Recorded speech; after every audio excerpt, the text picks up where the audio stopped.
स्वागत है आपका हमारे YouTube चैनल निधि एकेडमी पर।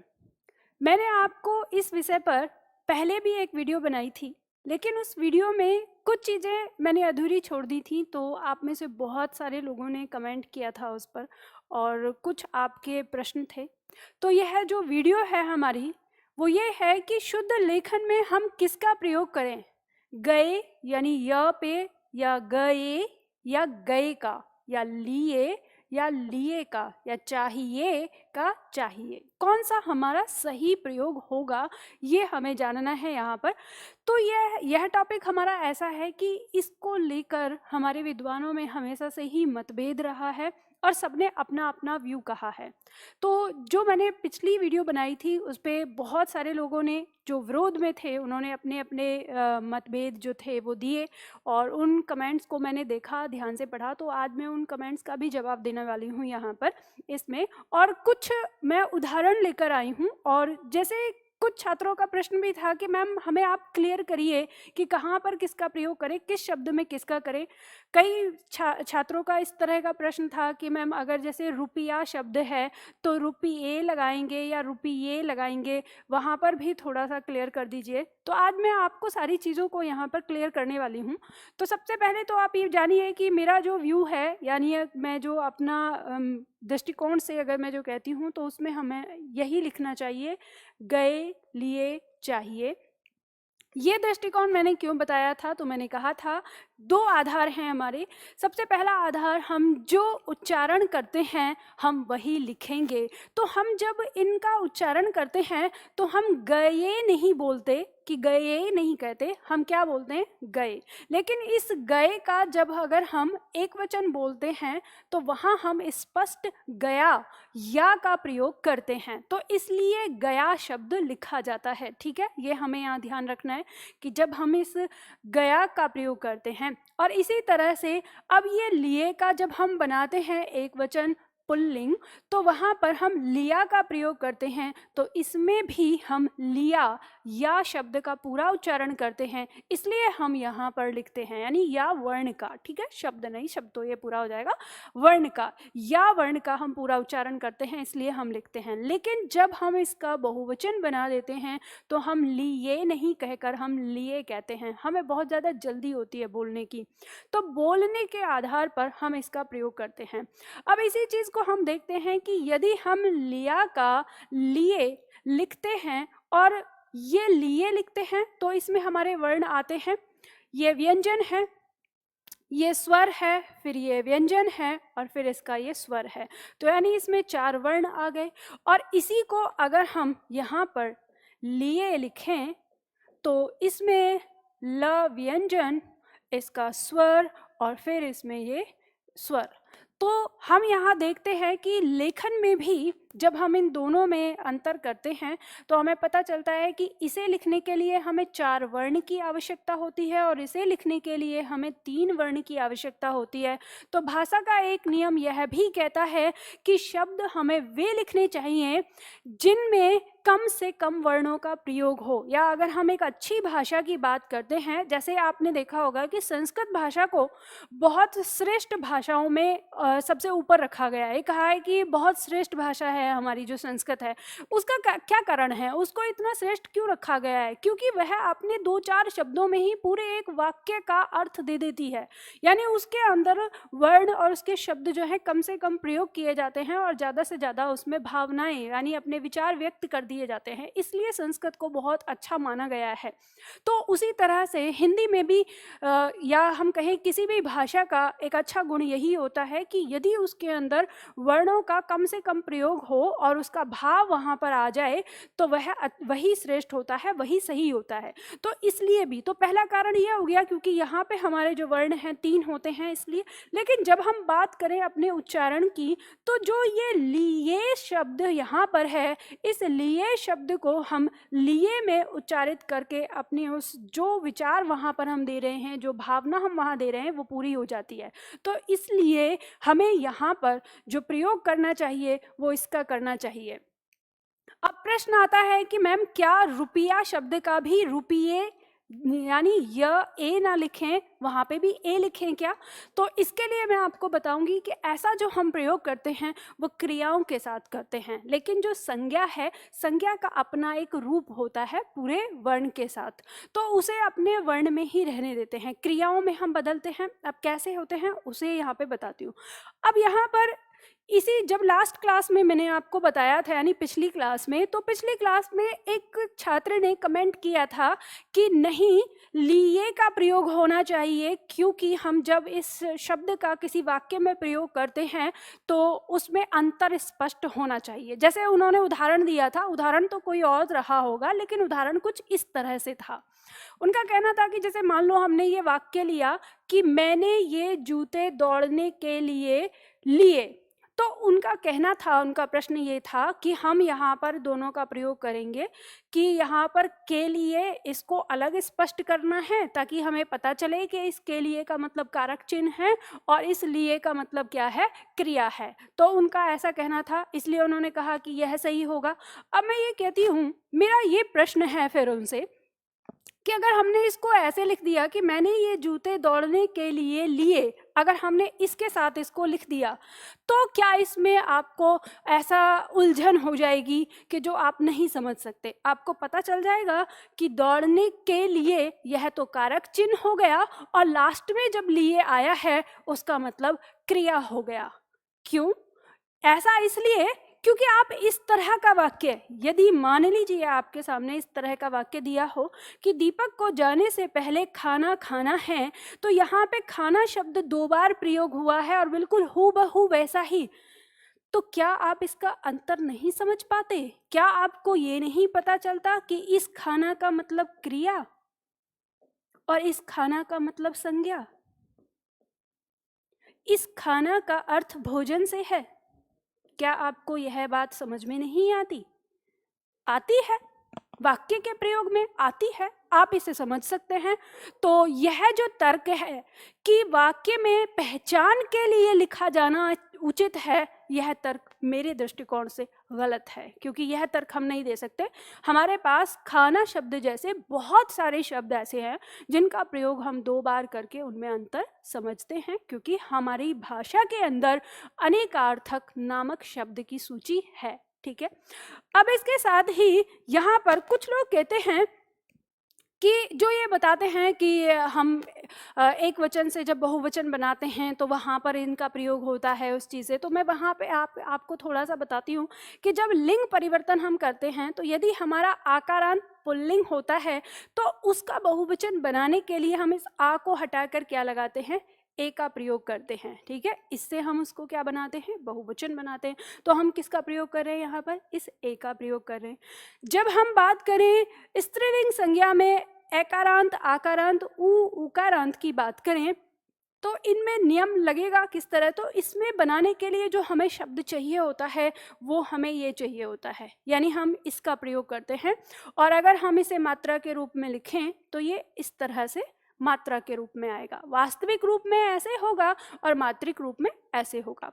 और जब हम ईकारांत स्त्रीलिंग संज्ञा की बात करते हैं तो वहाँ पे जो हमारा आता है वो या करके हम इसका बहुवचन बनाते हैं, या लगाकर हम इसका बहुवचन बनाते हैं जब भी चीज़ें। तो ये जो आते हैं, यानी ये बनाने के लिए, इन सब का प्रयोग हम किसके लिए करते हैं, संज्ञा के लिए करते हैं। किसके लिए करते हैं, संज्ञा के लिए। अब जैसे हमें ज़रूरत होती है तो उस ज़रूरत के हिसाब से कभी कभी हम क्रिया के लिए भी इस नियम का प्रयोग करते हैं। ठीक है, मैंने कहा कभी कभी, ऐसा जरूरी नहीं होता कि हमेशा। तो जैसे जो लोग ये तर्क देते हैं कि नहीं, यहाँ पर जो हमारा शब्द है गया, अब इसका हिंदी में अगर हम करेंगे तो वो हम गई ही लिखेंगे, हम ये नहीं लिख सकते, गई नहीं कर सकते, क्योंकि इसका आ लग रहा है, इसमें ई लग रहा है, इसलिए इसका प्रयोग होगा।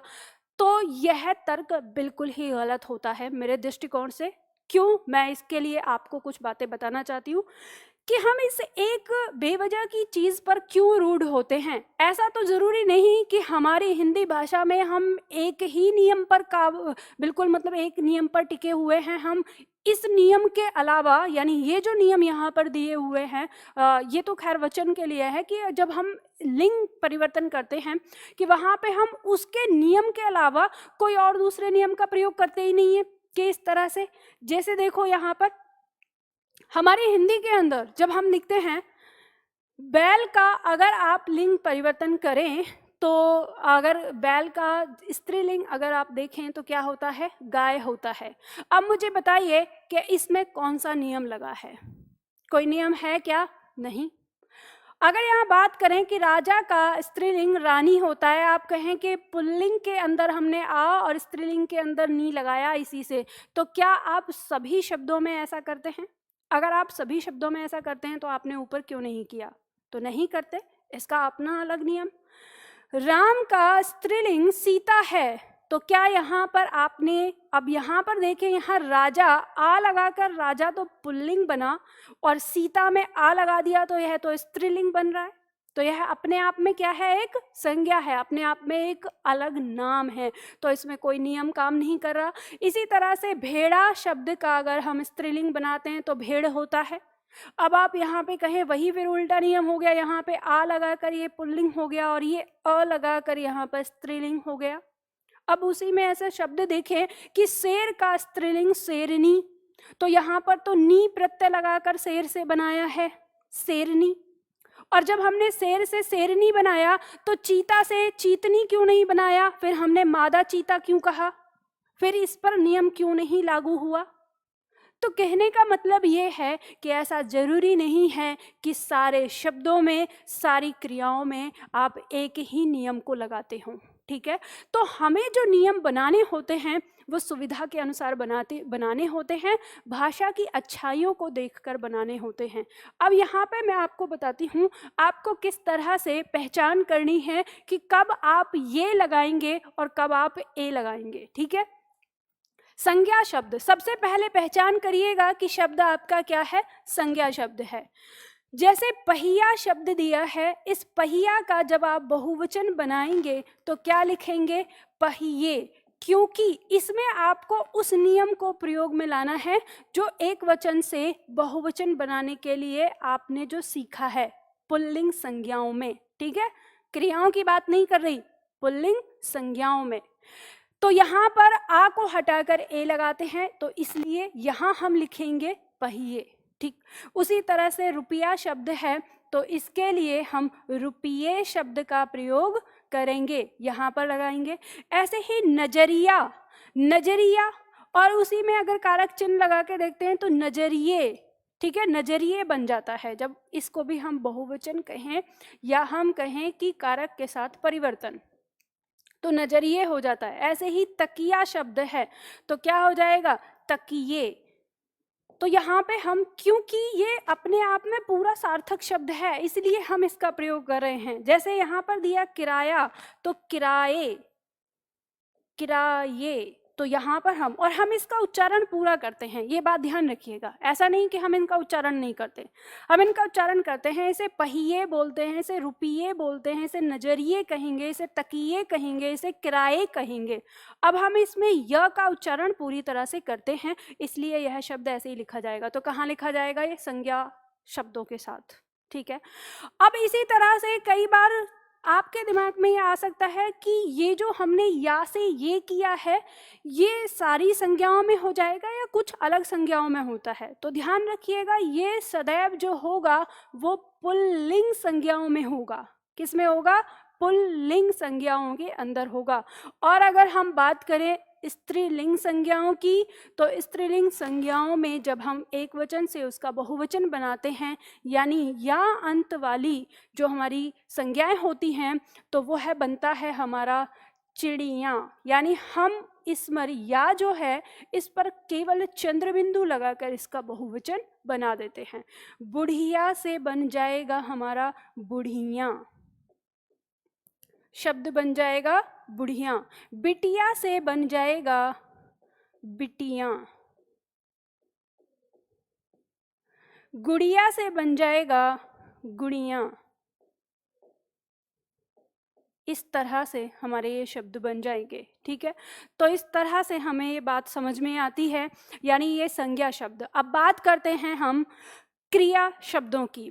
तो क्रिया शब्दों में आपको ध्यान देना है, यदि क्रिया हमारी जो भूतकालिक क्रियाओं में हम प्रयोग करते हैं तो इस तरह से करेंगे। जैसे शब्द है खाया, तो खाया से खाई, तो हम खाई नहीं बोलते, खाई बोलते हैं। ठीक है, तो इसलिए क्या लिखेंगे, ई लिखेंगे। फिर खाए, खाए नहीं बोलते, खाए बोलते हैं, तो इसलिए हम इसको लिखेंगे। ठीक है, गाया, इसमें अब देखो खाया, गाया, दिया, इसमें या का प्रयोग हम भले भांति कर रहे हैं अपने उच्चारण में, तो हमें इनको लिखना है। लेकिन गाई, गाए, तो हम गाई गाए बोलते हैं, गाई या गाए नहीं बोलते, यानी या का उच्चारण नहीं करते, तो यह नहीं लिखेंगे। ठीक है, तो फिर हम इस तरह से लिखेंगे। जैसे दी, अब इसमें तो हमने ई लगाया, मात्रा के साथ ही लगा दिया, और दिए, तो यहाँ पे हमने दिए का प्रयोग किया है, दी ये नहीं बोला है। ठीक है, तो इसलिए हम इसका प्रयोग करेंगे। ऐसे ही हमारी क्रियाएं कीजिए, दीजिए, लीजिए, बैठिए, जाइए, खाइए। अब यहाँ पे दो स्वर आए, देखो जाइए में, खाइए में दो स्वर आए लगातार, अपने वास्तविक रूप में आ जाएंगे। ठीक है, चाहिए, बोलिए, कहिए, इस तरह से हमारे ये जो शब्द हैं, क्रियाएं जो हैं वो हमारी लिखी जाएंगी। तो आपको यहाँ पर इस चीज़ का ध्यान रखना है। अब उम्मीद करती हूँ आपको ये अच्छी तरह से समझ में आ गया होगा कि कहाँ पे हमें ये का प्रयोग करना है और कहाँ पे हमें ए का प्रयोग करना है। यह बहुत आसान है, तो हमेशा याद रखिएगा, संज्ञा पद अगर एक वचन में या अंत वाला है तो उसका बहुवचन बनाने के लिए ये का प्रयोग होगा। ठीक है, किसमें, संज्ञा पद में। और जो आपकी क्रियाएं हैं, उन क्रियाओं के अंदर आप ये का अगर उच्चारण कर रहे हैं तो ये का प्रयोग करिए, अन्यथा ए का ही प्रयोग होगा। जैसे हमने कहा, खाए, गए, दिए, कीजिए, दीजिए, लीजिए, बैठिए, जाइए, खाइए, चाहिए, बोलिए, कहिए, आदि आदि आदि। ठीक है, तो उम्मीद करती हूँ आपको ये बात अच्छी तरह से समझ में आ गई होगी कि हमें कब कहाँ किस शब्द का प्रयोग करना होगा। तो आज के लिए इतना ही। अगर वीडियो आपको पसंद आई है तो लाइक कर दीजिएगा, कमेंट करके मुझे बताइएगा, और आप लोग शेयर नहीं करते हैं आजकल। तो चलिए फिर मिलते हैं किसी अगले वीडियो में किसी अन्य टॉपिक के साथ।